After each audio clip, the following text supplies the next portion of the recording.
It's Sharif from KULA Collective. It's day 3 of We Out Here Festival 2024, and I'm joined by corto.alto, the mastermind behind a wonderful project that I had the pleasure of seeing a couple years ago in a small kind of dingy club in London, and now you're going to be closing We Out Here Festival. Yeah. How does that feel? Yeah, it feels good, man. I mean, it's been a mad, definitely like it's felt like the project's been like this for like 4 years, and then the last years it's kind of taken off. So it's been really nice to have that kind of recognition, especially such a legendary festival like We Out Here. So, yeah, I'm excited. We got it was because the Cavemen pulled out, and then they looked. I'm pretty sure they looked for like maybe 40 other bands, and we were the last on the list. But no, that's not true. But but we played here 3 years ago, and it was amazing. It was like one of my favorite gigs we've ever done, and I'm super excited to be back. Yeah. Yeah. I think your music really kind of encaptures a lot of different vibes. Like you do, it's kind of rooted in jazz, but there is kind of a bit of electronic elements to it, and it's kind of got that kind of high energy feel to it. Are you inspired by a lot of other genres, like maybe electronic music, that might influence some of your work? Yeah, definitely. I mean, jazz is just like one of the things that I'm interested in. I think the more music I've made, the kind of further away it's gotten from jazz. There's like less improvisation.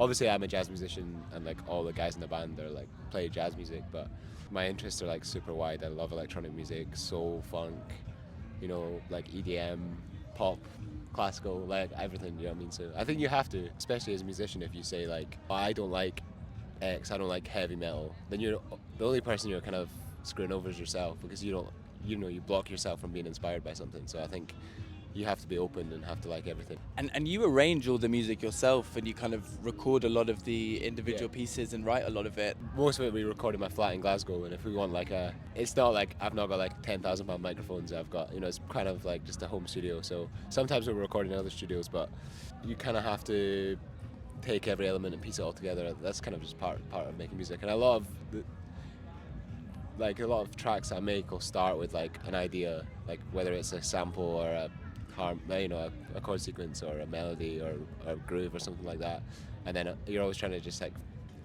fit pieces in. You know what I mean? And it's very easy to overdo, which I've done a lot. But you've also kind of become a bit of a content creator in the release of the new album, where you were like releasing every day. How was that process? Because obviously that's a lot of work to do for prep, but it also gives you a bit of a challenge to kind of get out another song each day. Yeah, we did a track a day for 30 days in a row, and each day there was 2 videos. One of them was like just like a studio video of all I was playing it, and then playing that track, and then the second one was like a production breakdown video. Yeah, I'm really glad I did it. It was kind of that thing where I'd committed to it. I'd be like, I'm releasing a track a day, like starting next month, and I hadn't finished it. I had accountability for it from my audience and from myself, so I had to do it. And I don't think without that I probably would have just never done it. And that was the kind of whole point. It was just to get rid of music from the hard drive and not hoard it, you know what I mean? Because if it would have just never been released. So that's, yeah. And you've come from Scotland, come from Glasgow. Want to hear a little bit more about how Scotland or the scene there has kind of influenced your sound, if it has? I think, like we were saying earlier, I think what influenced my sound is just what I love and what I listen to. I mean, Scottish music isn't really a big part of my, like, what I listen to and what I make, but I think being Scottish and living in Glasgow and like the community we have there is like a massive part of my music. So yeah, I feel like to me it's very Scottish, but to someone listening, like say in America, they would know like bagpipes or anything like that. Or it's not like very melodically Scottish, like in the typical kind of folk way. But to me, it reminds me so much of just being in Scotland, because the scene in Glasgow is just like such a beautiful, warm, I don't know, it's like just an amazing place to make music. And yeah, it reminds me of all that, like of all my friendships, because it's definitely a lot more than just getting people that play an instrument in to record. It's like a whole like brotherhood I've had, or friendship I've had with people for 10-15 years, that and it culminates in a track. But and I think that's where like a lot of magic in music that happens, where it wouldn't happen if you just got a session musician in, you know what I mean?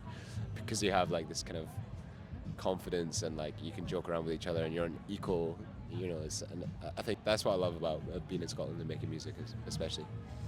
Amazing. And just about some of the things you're most proud of up to this date. I think just because in the last year I've released 2 albums. One of them's been Mercury Prize nominated, which has been pretty sick. That's a massive congratulations on that. Yeah, it's been I was not expecting it at all. I mean, especially because they kind of usually do like 1 or 2 jazz albums a year. And the year I released my album, I was like, there's so many good jazz albums. I was like, kind of just completely removed the idea of it from my mind. So when I found out, I was just completely shocked. I'm still like, can't really believe it, but it's been a complete honor. And it's really helped just like spread my music as well. Just been the nomination has been like really like amazing for just visibility for me. So yeah, that's been really nice. Thank you so much for joining me. I just want to also acknowledge you. You know, your trajectory up to this point has been incredible, Thank you. and the fact that you're closing this festival, it's Yeah, I know. such an amazing feeling, and we're all backing you. Yeah, I know, it's mad. I'm yeah, I'm as surprised as everyone else, I think. But yeah, I'm so looking forward to it. I really hope I do a good job. I know we're gonna do a good job. It'll be fine, but You'll do a good job. yeah, thank you. Thank you.